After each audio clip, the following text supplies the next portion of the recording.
बड़े से बरगद के पेड़ के नीचे पंचायत लगी थी।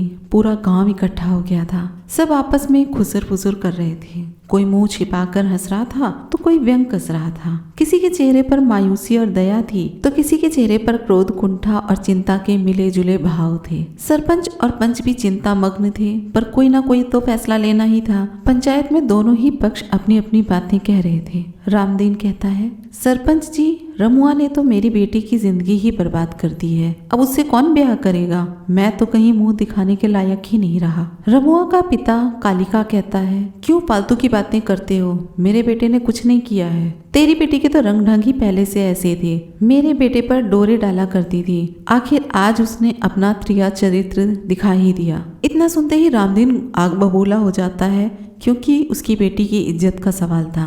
गुस्से में बोलता है, मुंह संभाल कर बात कर कालिका, क्या मेरी बेटी झूठ बोल रही है? और रही बात तेरे बेटे की, तो वो कितना दूध का धुला है, यह बात तो पूरा गांव जानता है। एक नंबर का आवारा और अय्याश है। शहर जाकर जो गुण उसने सीखे हैं ना, ये उसी का नतीजा है। इतने पर रमुआ बोलता है, अरे ओ काका, मेरे ऊपर उंगली उठाने से पहले अपनी लड़की को संभाल लिया होता। पता नहीं कहाँ मुंह काला करके आई है और तुम दोनों बाप बेटी मेरे मथे पर उसका पाप मढ़ना चाहते हो। बेचारी संगीता ये सारी बातें सुन रही थी। वो कुछ बोलने के लायक ही नहीं थी कि किसी से कुछ बात कहे।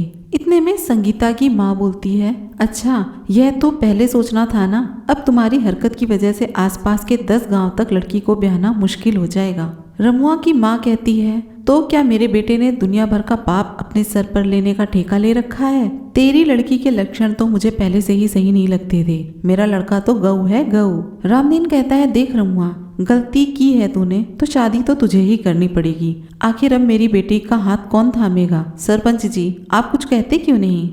इतने में सरपंच कहता है, अब आप लोग सभी शांत हो जाएं और हम पंच आपस में विचार विमर्श करके आपको फैसला सुनाते हैं। इन सब के बीच संगीता चुपचाप सबके आरोप, लांछन और बातें सुन रही थी। उसे नहीं समझ में आ रहा था कि वो उसके साथ क्या हो रहा है। वह तो अगले साल 12वीं पास करके आगे पढ़ाई के सपने सजा रही थी और आज उसकी जिंदगी का फैसला ये चंद गाँव के लोग बिना उसकी पीड़ा को जाने, बिना उसका मत जाने ही कर रहे हैं। रमुआ ने कोई अपराध किया है या नहीं किया है, इससे किसी को कोई मतलब ही नहीं है, बल्कि संगीता का चरित्र कितना उज्जवल है या कितना मैला है, इसका प्रमाण पत्र देने में सब जुट गए हैं। संगीता बोलना तो बहुत कुछ चाहती थी, पर वह जड़ गई थी। उसे उम्मीद थी कि पंच उसके हित में ही कोई फैसला देंगे और रमुआ को दंड देंगे, ताकि जीवन में फिर से वो दोबारा ऐसा अपराध करने के बारे में सोचे भी ना। उसने एक नजर रमुआ पर भी डाली। उसके चेहरे पर कोई ग्लानि या अपराध जैसा कोई भी भाव नहीं था, बल्कि जैसे उसका चेहरा किसी जीते हुए शिकारी जैसा दिखाई पड़ रहा था, जो कि बाजी पहले ही जीत चुका है।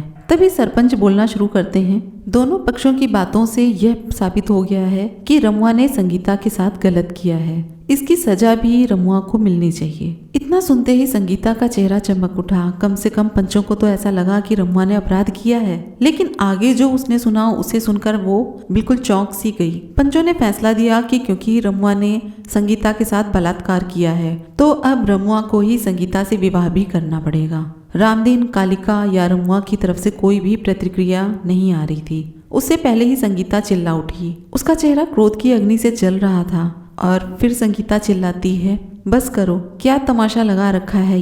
यही न्याय है? घंटों की बहसबाजी सुनकर यही फैसला दिया कि मैं इस बलात्कारी से शादी कर लूं। आप चाहते हैं मैं उस जानवर से शादी कर लूं जिससे मेरी इज्जत की कोई परवाह नहीं थी। आपके इस फैसले से तो यह विजेता हो गया, और मेरी पीड़ा का क्या, मेरी इच्छा का क्या? क्या मैं इस इंसान को कभी अपना पाऊंगी जिसने मेरा जीवन बर्बाद कर दिया, मेरे सारे सपनों को कुचल कर रख दिया, मेरी इज्जत को भरे बाजार तार तार कर दिया? बलात्कार की सजा रमुआ को देने की बजाय मुझे उम्र कैद की सजा सुना दी। इस वहशी की हवस का शिकार मैं बनी, तो इसमें मेरा क्या कसूर था? कैसा नियम है ये कि बलात्कार करने वाले से ही शादी करनी पड़ेगी, वरना समाज में जीने का अधिकार नहीं है? अगर पागल कुत्ता काट लेता है उसे गोली मार देते हैं, जीवन भर के लिए उसे पाल कर नहीं रखते हैं। मुझे आपका ये फैसला कतई मंजूर नहीं है। मैं एक अपराधी के साथ शादी करके जीवन भर खुद कुंठा से भरा जीवन जीने की बजाय अविवाहित रहना ज्यादा पसंद करूंगी। अगर आप सबको लगता है कि इससे भी कोई अधिक कठोर दंड है तो रमुआ को दंडित करिए।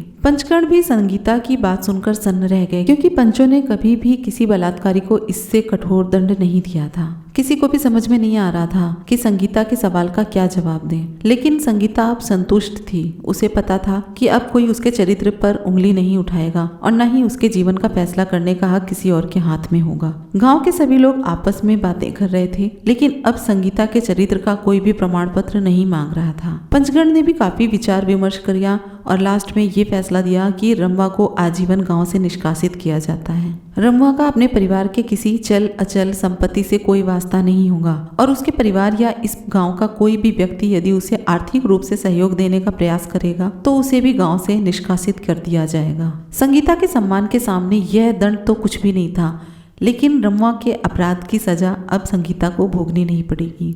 संगीता के चेहरे पर अब जीत का भाव था, वहीं रंवा के चेहरे पर चिंता और अवसाद के भाव दिखाई दे रहे थे।